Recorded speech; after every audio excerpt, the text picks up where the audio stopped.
Bismillahirrahmanirrahim.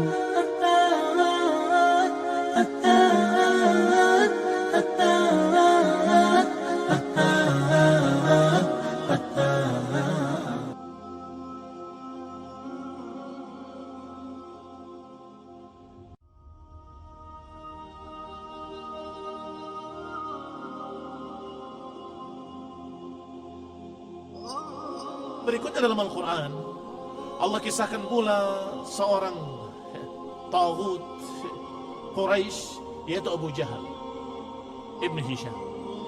Lama dzakara Allah Azza wa Jalla syajarat az-zaqqum, ketika Allah Subhanahu wa taala memberitakan tentang pohon zaqqum yang tumbuh di neraka, takhwifan lahum biha, sebagai upaya menakut-nakuti mereka agar mereka takut. Tiba-tiba Dajjal, taghut Quraisy, yaitu Abu Jahal, berkata, "Ya ma'syar Quraisy, hal tadruna ma syajaratuz zaqqum?"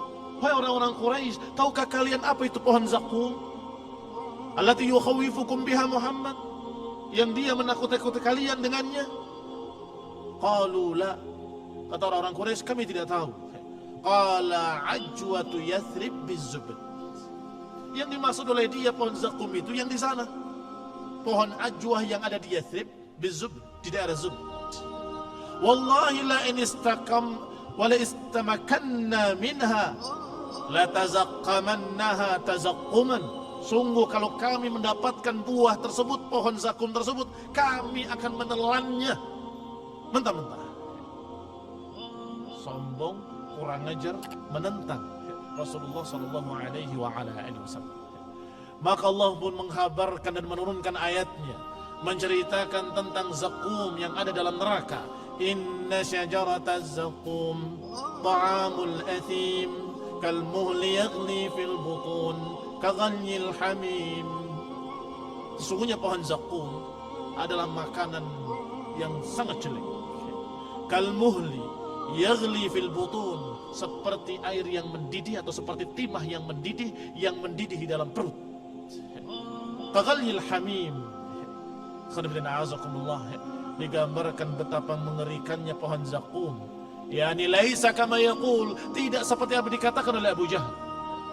Dan termasuk tentang Abu Jahal juga adalah ketika Abu Jahal untuk meyakinkan para pengikutnya, untuk meyakinkan orang musyrikin Quraisy bahwasanya Rasulullah SAW di atas kebatilan dan mereka orang-orang musyrik di atas kebenaran.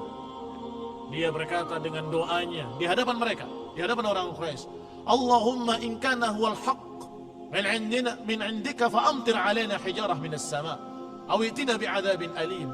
Ya Allah, kalau memang benar yang dibawa oleh dia, yang dibawa oleh Nabi Muhammad SAW adalah hak, hujani kami dengan batu atau datangkan kepada kami adab yang pedih, kata dia. A'udzubillah. Harusnya kalau akal dia cerdas, kalau dia itu tidak dungu, dia akan berkata kepada Allah, ya Allah, kalau apa yang dibawa oleh Nabi Muhammad itu hak, berilah aku hidayah kepadanya. Kan begitu. Tetapi dia mengucapkan dengan sebaliknya, kalau memang dibawanya adalah hak, hujani kami dengan batu. Ini menggambarkan betapa yakinnya dia bahwasanya yang dibawa oleh Nabi Muhammad SAW adalah batil, bukan hak, dan dia di atas kebenaran. Untuk meyakinkan orang-orang Quraisy, lihat, aku katakan kepada Allah, kalau memang benar yang dibawa oleh dia, hujani kami dengan batu atau datangkan kepada kami adab yang pedih. Berani menantang dan menentang Allah Subhanahu wa taala langsung. Maka Allah Subhanahu wa taala menyebutkannya dalam surat Al-Anfal tentang ucapan orang ini, ucapan Abu Jahal, Amr bin Hisham, ketika mereka berkata, Allahumma in kana hadzal huwal haqqu min 'indika fa amtir 'alaina hijaratan minas sama' aw itina bi'adzabin alim. Maka Allah Subhanahu wa taala menyatakan dengan kalimat selanjutnya, dan tidak mungkin Allah akan mengadab mereka dalam keadaan engkau di tengah-tengah mereka, wahai Rasul. Adapun Abu Jahal bangga, lihat buktinya enggak turun adab kan? Berarti dia batil. Kalau hak pasti turun adab. Hari kedua, hari ketiga, hari keempat, sekian lama nggak turun adab, nggak turun batu-batu dari langit. Amtir alana hijaratan minas sama, hujani kami dengan batu, kata Abu Jahal. Kalau memang benar apa yang dibawa oleh dia. Ternyata nggak turun hujan batu, tidak turun adab. Tambah bangga dia. Padahal tentunya Allah Subhanahu wa taala tidak menurunkan adab karena di sana ada Nabi Muhammad SAW. Di sana ada para sahabat. Wa ma mu'adzibahum wa hum yastaghfirun. Dan tidak mungkin Allah mengadab mereka dalam keadaan sebagian mereka ada yang beristighfar, yaitu orang-orang yang beriman. Wa ma kana Allahu li'adzibahum wa anta fihim. Allah tidak mungkin mengadab mereka dalam keadaan engkau di tengah mereka, wahai Rasul. Nah, wa waqafa al-Walid ibn al-Mughirah ma'a Rasulillah sallallahu alaihi wa ala alihi wasallam. Wa Rasulullah sallallahu yukallim. Dan Walid ibn al-Mughirah pernah mengajak bicara Rasulullah sallallahu, dan Rasulullah semangat ingin menasihati al-Walid ibn al-Mughirah. Demikian semangat Rasulullah SAW dalam berdakwah dan semangat Rasulullah SAW dalam menasehati manusia. Orang sejahat Walid ibn Mughirah tetap dinasehati dan terus dinasehati oleh Rasulullah SAW. Sebagaimana Allah Subhanahu wa taala menyatakan pada Musa untuk datangi Fir'aun, wa qul lahu qawlan layyina la'allahu yatadhakkaru aw yakhsha. Datangilah Fir'aun, wa qul lahu qawlan layyina, dan ajak bicara dia dengan ucapan yang lembut. Bisa jadi dia mau ingat atau dia akan takut pada Allah SWT. Disuruh tetap didakwahi. Maka Rasulullah SAW mendakwahi Walid ibn Mughirah yang sudah seperti itu keadaannya. Walid ibn Mughirah mengucapkan kata-katanya seakan-akan dia mendengar. Kalau begini, kalau begitu, kalau begini, kalau begitu. Wa qad tami'a fi islami, dan Rasulullah SAW sangat berharap Al-Walid ibn Mughirah akan masuk Islam. Fa baina huwa fi dhalika id marra bihi ibnu ummi maktum al-a'ma. Ketika dalam keadaan seperti itu datang seorang yang bernama Abdullah ibnu ummi maktum, seorang yang buta. Fa kallama Rasulullah sallallahu alaihi wa ala alihi wasallam wa ja'ala yastaqri'u. Dia datang mengajak bicara Rasulullah SAW wa yastaqri'uhul Qur'an, dan meminta dibacakan Al-Qur'an. Fashaqqa dzalika minhu ala Rasulillah SAW. Maka demikian terasa berat di sisi Rasulullah SAW. Kenapa? Karena beliau sedang mengajak bicara tokoh besar Quraisy, pimpinan mereka, orang kayanya mereka, pembesarnya mereka. Tiba-tiba datang orang rendah. Khawatirnya orang yang sedang diharapkan agar masuk Islam ini, khawatirnya dia akan lari.